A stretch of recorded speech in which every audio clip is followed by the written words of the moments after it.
Hello, good evening. Welcome to the Trails Radio Show. Thank you for joining us this evening. Today, my special guest is Mr. P.M. Genovese.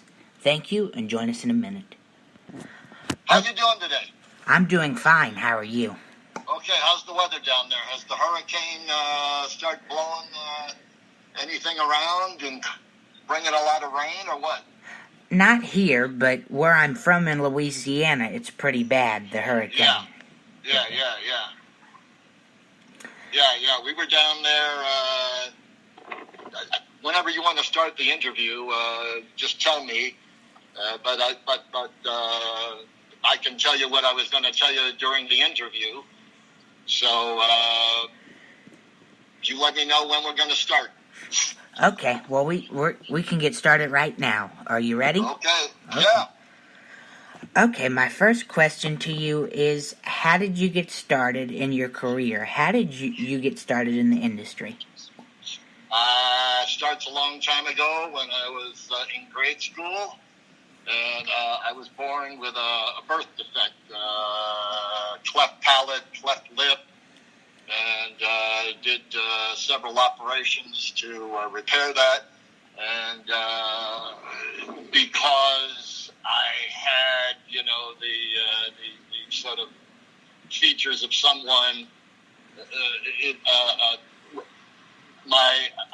was, sort of like, kids would pick on me or they would make comments, and so sort of lacking in confidence. My mother got me involved in performing at a local dance school.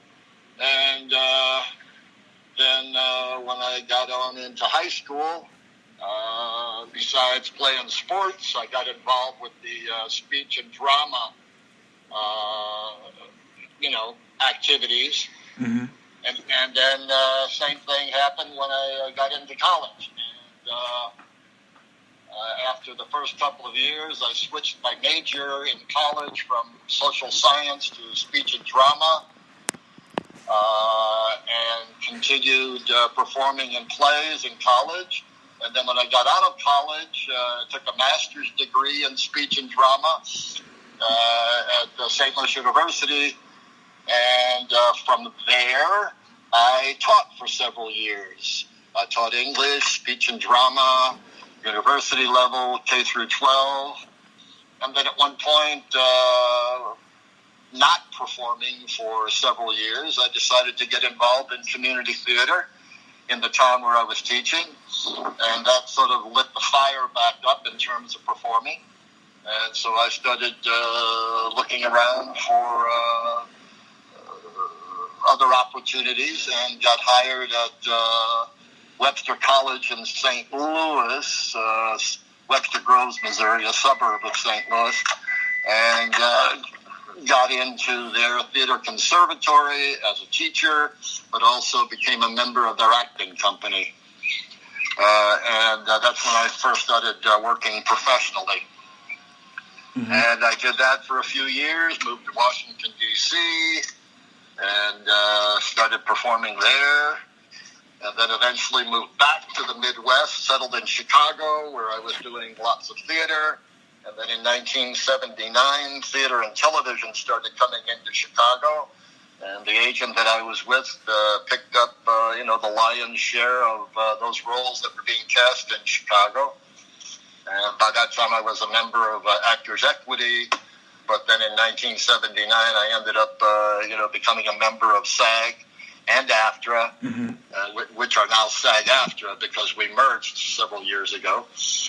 Stayed there for about 7 years and then decided to come on out to Los Angeles. And in 1983, my wife and I, Ellen Crawford, moved to Los Angeles. And that's where I've been ever since, doing film, television, lately some short films, webisodes, et cetera, et cetera, et cetera. So you've been busy. Yeah.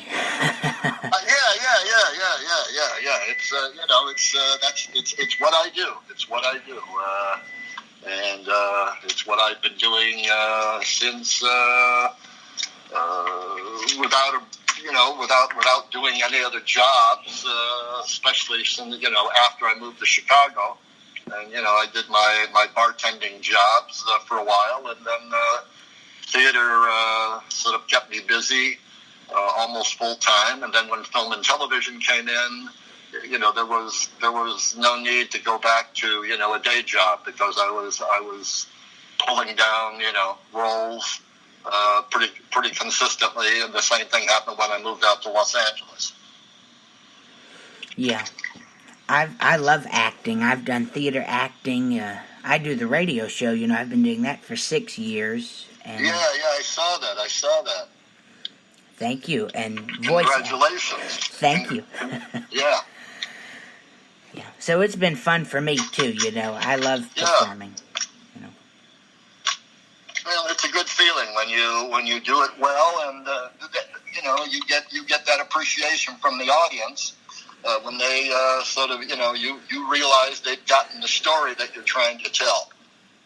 And they give you that appreciation at the end of, the performance. And then when you do film and television, and you get to work with some fine actors, and you get feedback from them, you get feedback from fans, and they let you know that they appreciate your work, or they hate your work. Sometimes they hate your work, because sometimes you're lousy, and sometimes you're in pieces that are just dreadful, and you try to make the best of them. But you're always learning. That's the point. In our profession, you're always learning. Not only about your craft, but when you're doing like a Shakespearean play, historical play, a specific time frame where a piece takes place, and you get to do research. And we're in our profession, we're sort of constant students, not only about our profession, but about life and history. And especially these days, with the technology changing the way it's changing so fast, and you have to sort of keep tap dancing to try to keep up with that. And I know that I don't do it as well as I should, but there are times I really don't care, because there are a lot of younger people out there who know what's going on. And if I need some answers, I'll give somebody a call and say, hey, how do I put my demo reel on IMDb, or, something like that. Yeah. Yeah, you have to keep up with the technology, and there's always room to learn, you never stop learning. That's it. Oh, yeah. My next question to you is, what do you find is the most challenging or most difficult part being an actor?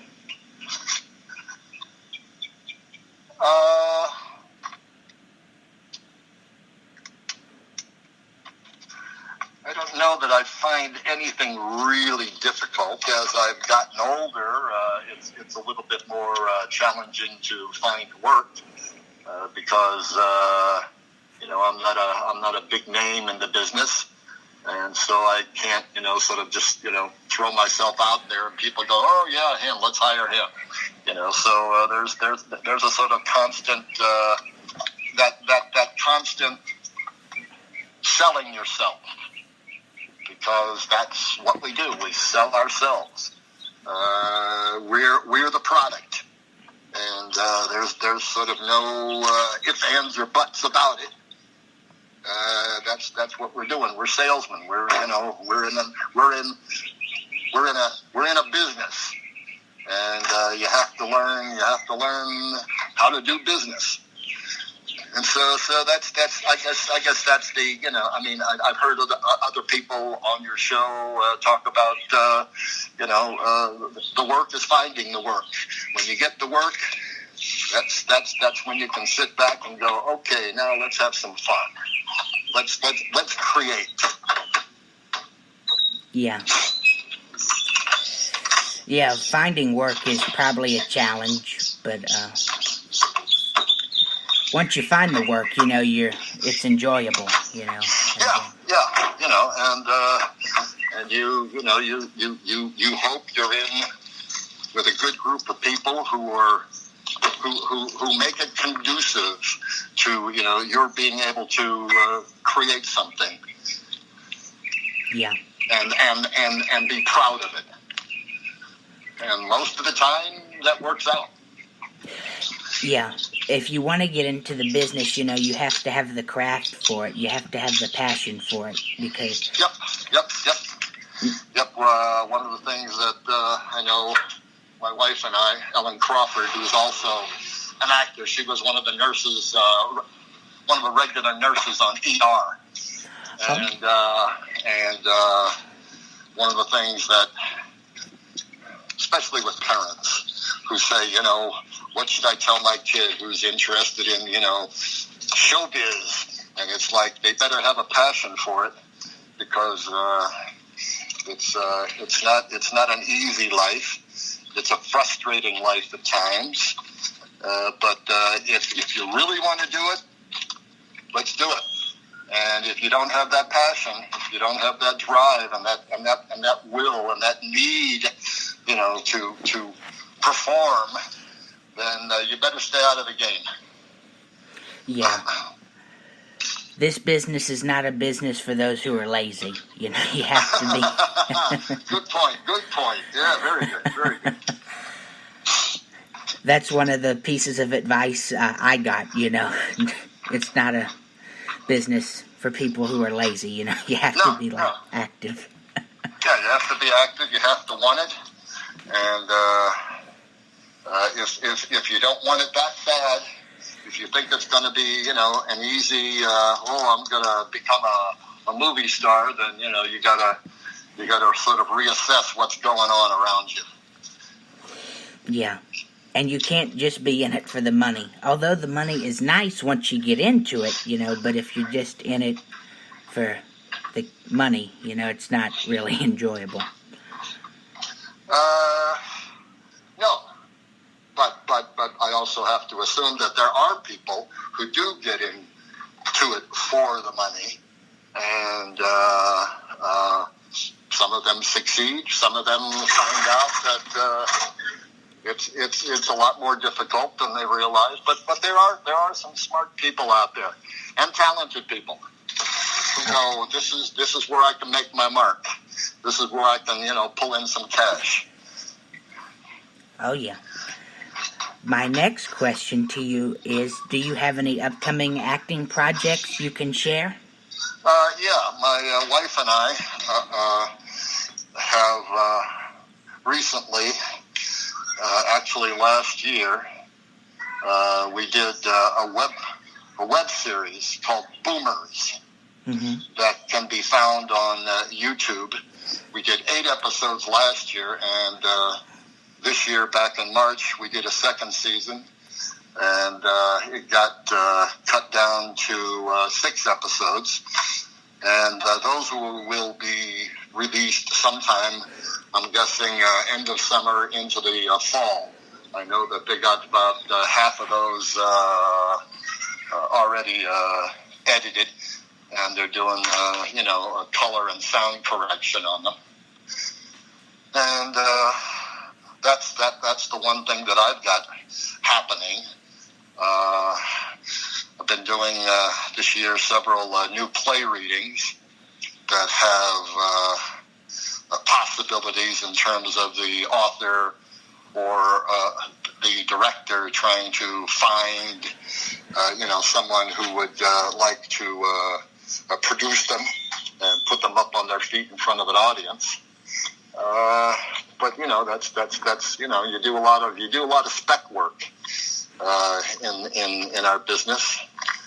People who have ideas, and so you just keep throwing the dice out there to see what's going to happen. But that's the main thing is the Boomers web series. You can find it on YouTube, and there are a couple of projects titled Boomers, but ours is about baby boomers and what happens when we, although I'm not a baby boomer, I'm actually older than a baby boomer.